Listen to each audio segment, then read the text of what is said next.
আজকে পবিত্র শবে মিরাজের রাত তাহাজ্জুদ নামাজ আদায় করা। এই রাতে আল্লাহর নৈকট্য লাভের জন্য বিশেষভাবে তাহাজ্জুদ নামাজ আদায় করা গুরুত্বপূর্ণ। এটি আল্লাহর সাথে একান্ত সম্পর্ক গড়ার সুযোগ। কোরআন তিলাওয়াত। মিরাজের রাতে কোরআন তিলাওয়াত করা অত্যন্ত সওয়াবের কাজ। বিশেষ সূরা আল ইসরা ও সূরা আন নাজম তেলাওয়াত করা ভালো, কারণ এই সূরাগুলোতে মিরাজের উল্লেখ রয়েছে। নফল নামাজ আদায় করা। অতিরিক্ত নফল নামাজ পড়া এবং আল্লাহর সন্তুষ্টি কামনা করা। তওবা ও ইস্তেগফার করা।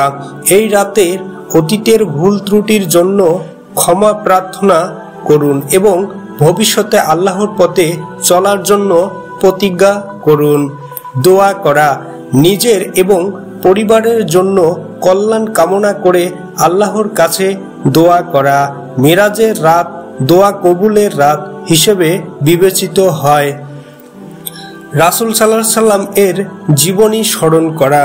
মিরাজের ঘটনা এবং রাসূল সাল্লাল্লাহু আলাইহি সাল্লামের জীবনের অন্যান্য অংশ সম্পর্কে জানা এবং তা নিয়ে চিন্তা করা ঈমানকে দৃঢ় করতে সাহায্য করা। রোজা রাখা।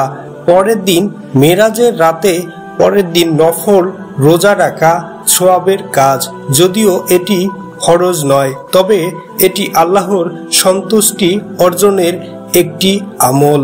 সদকা বা দান করা। এই রাতে দরিদ্র ও অসহায়দের মাঝে দান খয়রাত করা আল্লাহর নৈকট্য লাভের উপায় হতে পারে। কি এড়িয়ে চলা উচিত এই রাতে? শুধু আনুষ্ঠানিকতা বা লোক দেখানো কোনো ইবাদত নয়।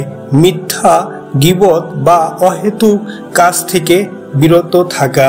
মিরাজের রাতকে আত্মাশুদ্ধি ও ইবাদতের মাধ্যমে কাটানো একজন মুসলিমের জন্য সওয়াবের কাজ হিসেবে এবং আল্লাহর নৈকট্য অর্জনের সুযোগ।